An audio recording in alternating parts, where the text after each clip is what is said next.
sizzling things. My coffee. Gotta get my coffee. Almost forgot about it.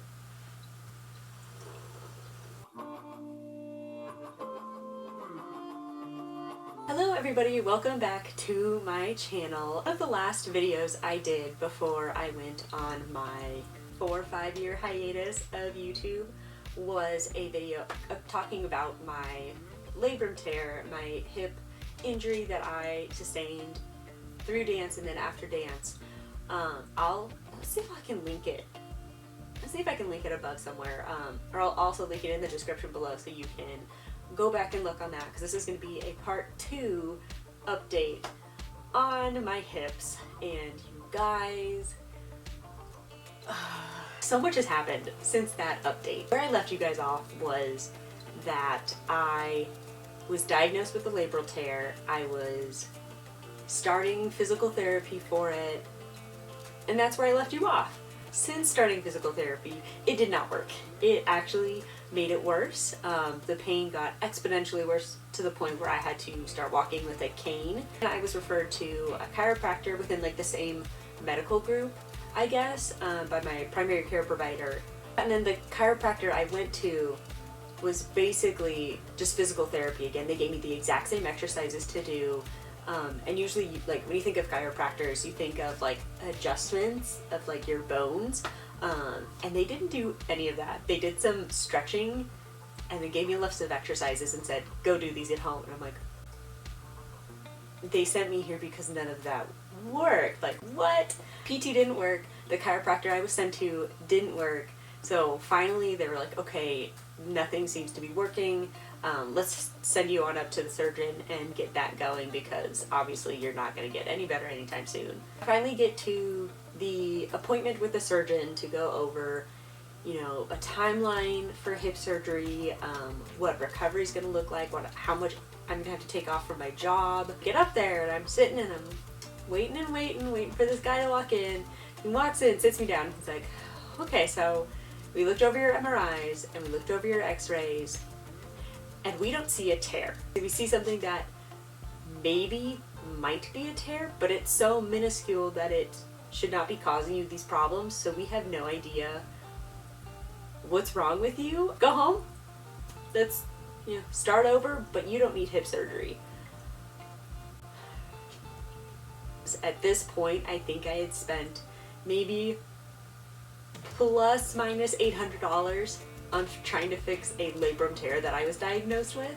The memory of calling my primary care provider, calling the athletic specialist that I was referred to, and then calling Inland Imaging, trying to figure out who diagnosed me is, I don't think I'll ever remember it, because I was so mad. If any of you have been misdiagnosed, you understand the frustration of, you know, taking all the necessary steps to get something fixed and then only to find out that that's not what you have at all. But yeah, it was just, I think it was a mix of Inland Imaging and then the athletic specialist that I was going to diagnosed me with a labral tear, which I didn't have. So I said some not very nice things and skedaddled out of there and just figured I would just have to live with the hip pain I was experiencing. Again, at this point in time, I was walking with a cane. After, I think maybe about like a month, maybe a couple weeks, a week to a month had passed by, Mom met this chiropractor in her business-to-business group, and I was already kind of turned off by chiropractors. She'd mentioned that he works specifically on extremities. You know, he was really, really good at what he was doing, so I decided to, what the hell, I'll give him a try. So I called him, I made an appointment, and drove about, 45 minutes? Almost to the state line to see this chiropractor. I'm like, okay, I really hope this works, because, you know, I walk in with my cane, and he was like, oh no, this is not good. And in one visit, I was pain-free, completely pain-free, and walking without my cane. If you've ever been in so much pain before, and then all of a sudden, like literally like in 20 minutes, been not in pain at all and able to walk on your own, is quite an experience. I cried the whole drive home because, I mean, at this point in trying to fix my hips, I think I had been having pain for two full years. And then walking with a cane for about 3 or 4 months at that time. So now I visit this chiropractor maybe once, maybe twice a year. I haven't seen him since I had my son, but I know I need to go visit him because my hips are acting up. Diagnosis wise, I still haven't been formally diagnosed.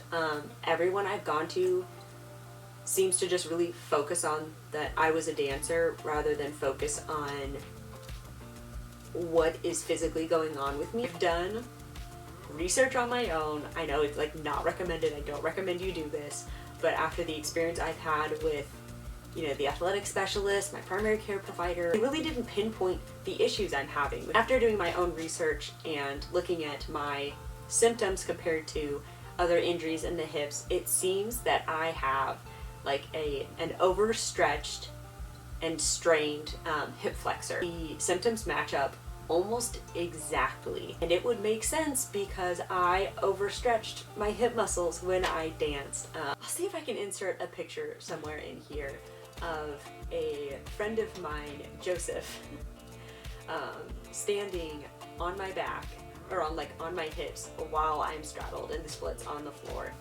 Don't do that.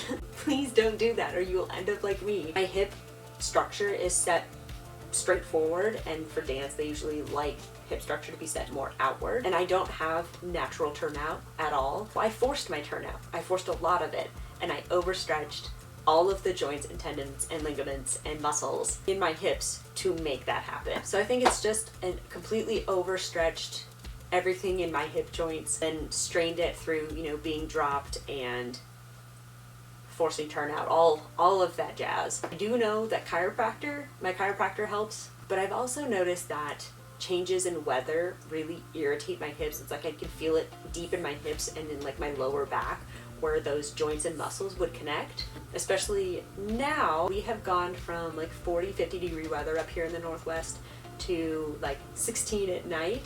So my hips wake up and they're very, very angry. They're stiff, they're sore. I have a lot more problems in the wintertime with my hips, but I think it also depends on how I'm sitting. I can't sit in weird positions like I used to because my hips are so fragile now. And yeah, so there's an update for you. There's no labrum tear.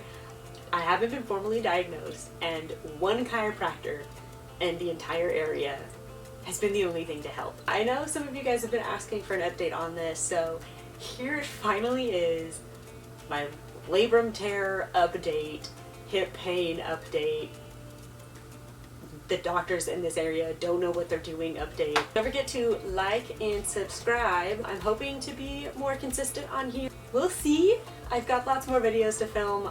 I do have some dance related videos and some videos related to my job, which I've never really talked about on here. I talked about it once on my blog and my blog is gone. I fit point shoes, so there will be a whole video explaining my job coming soon. So again, like, subscribe, and I'll see you guys next time. Bye!